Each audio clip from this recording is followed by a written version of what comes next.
ベネズエラが前回王者の日本、そして決勝では銀河系軍団アメリカを打ち破るという劇的なストーリーで初優勝を飾り、2週間にわたる激闘の幕が下りた2026年のワールドベースボールクラシック。決勝戦のアメリカ対ベネズエラの試合は1078万人がその成り行きを見守り、大会を通じての平均視聴者数も129万人超えと歴代最高の数字を記録するなど、興行的にも大きな成功を収めたと言えるだろう。さらに WBC 特有の雰囲気や観客の熱狂度合いについては選手、指揮者ともに絶賛する声が多く上がっており、それらの言葉を紹介しよう。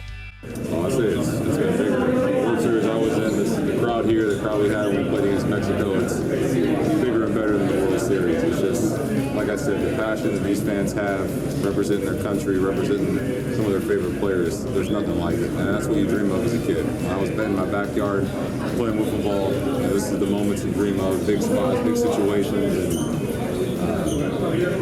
just it gives me chills right now thinking about how special that was. I try to take a moment every game to kind of look around, appreciate the crowd, appreciate the moment, and it's just a blessing that we could do. Great World Baseball Classic, and for Venezuela, a country that loves their baseball, what a moment. They'll never forget this. I mean, never ever will they forget this. And I think when you in the crowd and you feeling the intensity and you're hanging on to every pitch, you know, that's what playoff baseball is about. And you didn't. I guarantee you they slept in today and they slept great. Everybody. I mean, because they were on their feet. Nobody was sitting the whole time. I've been to a couple guys. I went to the DR Venezuela game. Oh. Same type of. I was overwhelmed. Yeah. As a former player going in, I've been in numerous stadiums since I've retired. Nothing like this, where you're talking about fans enjoying every single moment for their country, the pride that they put in, and the players on the top step, engaging with the fans, doing everything that you kind of want baseball to look like. Yes. If you're on the outside looking in and you want to be a fan and you go to that, then you're trying to hope the next time you go, regular season, it can be like this. その一方で影を落とす問題もある。国の威信を背負って戦う国際大会という舞台では選手たちにも大きな期待が寄せられるだけに、ミスをした選手、結果を出せなかった選手に対するバッシングも過熱する。この問題について問われた大谷選手は次のような言葉を投げかけている。個人的には別に言われても気にはしないので、ただ人格の否定であったりとかそういうことに関しては全く野球とは関係ない部分ではあるので良くないなとは思います。プロである以上、結果が悪かった時に自分のことだけに対しては僕は何を言われても受け止める姿勢ではいるので、必ずしも全員がそういった選手かと言われたらそうではないですし、配慮を持って接していくというのはどこにいても変わらないことではあるので、そこ次第なのかなと思います。さらにシステム面についても改善の余地が大いにあるだろう。特に準決勝アメリカ対ドミニカの試合、最後のゾーン判定については物議を醸し、指揮者も多くの意見を寄せている。Is because of the final pitch last night.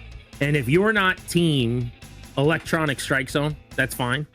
I need you to be team ABS system and the ability to challenge, which is finally, thankfully, coming to Major League Baseball. You guys are going to love it, even the people that say they're going to hate it. Just like the pitch clock, fast forward a couple years, you're going to be perfectly fine with it. Just trust me on this. We just got back from spring training. We saw the challenge system in person. It's really cool in the building when you're in the ballpark and you see it on the screen. But last night, an egregiously bad strike call ended the game with a called strikeout that benefited the United States. So in this case, it worked for my team. That's great.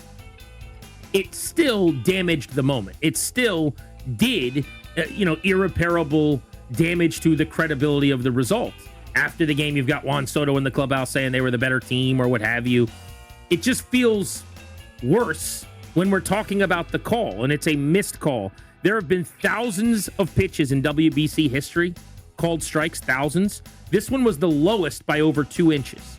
It wasn't close. It was a ball, but you cannot challenge in the World Baseball Classic the balls and the strikes like you can in Major League Baseball now. I don't know why internationally you can't. It's really just a question of logistics. There's already conceptual buy-in, and we're obviously going to see this in Major League Baseball this year. Cameras and the imaging technology needs to be installed at all of the competition sites, which is a different sort of ball of wax when you get into the Tokyo Dome and some of the other non-MLB venues. But you also have to have an imaging of every participating player in their strike zone. That's obviously already happened at the major league level. That's going to be used in the majors this year. But once those logistical hurdles are crossed, this is just a matter of buckling down and doing it. We will definitely see ABS in the next term. そして国際大会のテンポに適応できなかったことが敗因と分析されている国もあり、国内リーグでの制度面の変革を求められる国が一部出てきている事実も見逃してはならないだろう。なお、次回 WBC の開催時期については現時点で正式決定されておらず、4年後ではなく3年後の2029年の実施、そしてシーズン前ではなくシーズン中に実施する案などが検討の訴状に上がっているようだ。このスケジュールや実施場所についてもすでに議論が巻き起こっており、元メジャーリーガーたちの意見を紹介しよう。You move the WBC to midseason, and all of a sudden we have a tournament taking over for like 10 days. Do you think that's a good idea? And do you really think that many more US pitchers are going to raise their hand in mid-July and be like, yeah, sure, I'll pitch my brains out in mid-July when I feel like I need a week break? No, I don't. I think it's a terrible idea, honestly. I think for the Olympics, sure, if you want to have a short tournament, but there's so many things to think about with this and what the implications could be. Well, I'll use Tarek Skubal as an example, just because he's kind of been the hot button topic of him pitching and him being a free agent. You think he's more or less likely in July to pitch in a 10-game tournament when he's even closer to free agency than he is at the beginning of the season? There's no way. I can't see Freddie Peralta, who didn't pitch because he said he was a free agent at the end of the year and he wants to get ready for the new team. He gets to July and he's going to go throw 2 of his starts and risk that for his team that he pays his salary. It's cool and all. Listen, it's unbelievable. It was an unbelievable tournament. But I love what Max Scherzer said when he said move it back to now, do it the last 2 weeks of spring training. Because my other problem I have, you do it during the regular season, is what do you do with all the players that aren't on a team that aren't playing in this tournament? Do you stop? Do you just say, hey guys, you get 2 weeks off, congratulations? It also kills the momentum for the All-Star game, which is a big deal in MLB, as we all know. And then let's say all the stars go and play in the WBC and then the regular season continues. Say they just say, all right, well, the stars are gone. We're going to keep playing the regular season. Do you want pennant races decided by guys that aren't your stars on your team? Do you want that to be how you determine who gets to win a World Series? I would think not. And then also, there's way more questions with it during the season. I get the Olympics, 6 teams, fine. Boom, boom, boom. Knock it out real quick. But you can't do a 2-week, over 2-week tournament. You just can't do it in the middle of the season. Plus travel, plus all that stuff. It's not feasible. I'm sorry. If you can do a 4 or 5 day tournament, yes.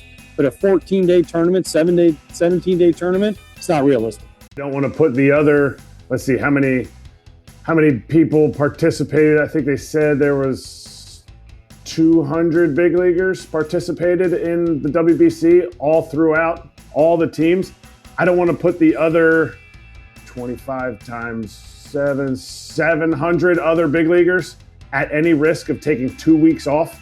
Or even they said they could cut it down to 10 days because they wouldn't need the exhibition games, blah, blah, blah.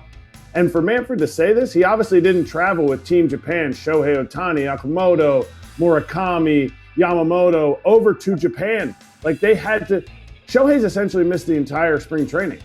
He's essentially played in 1 game, 2 games, flew over to Japan, and they've been over in Japan. Like it's a tougher schedule than just, oh, you just got to go to Houston, or Bryce Harper and Kyle Schwarber and Brad Keller are all driving back from Miami. No, you can't have it in the middle of the season. You're putting more players at risk of injuries. And I think you'll get the same, if not less, players that would play in that.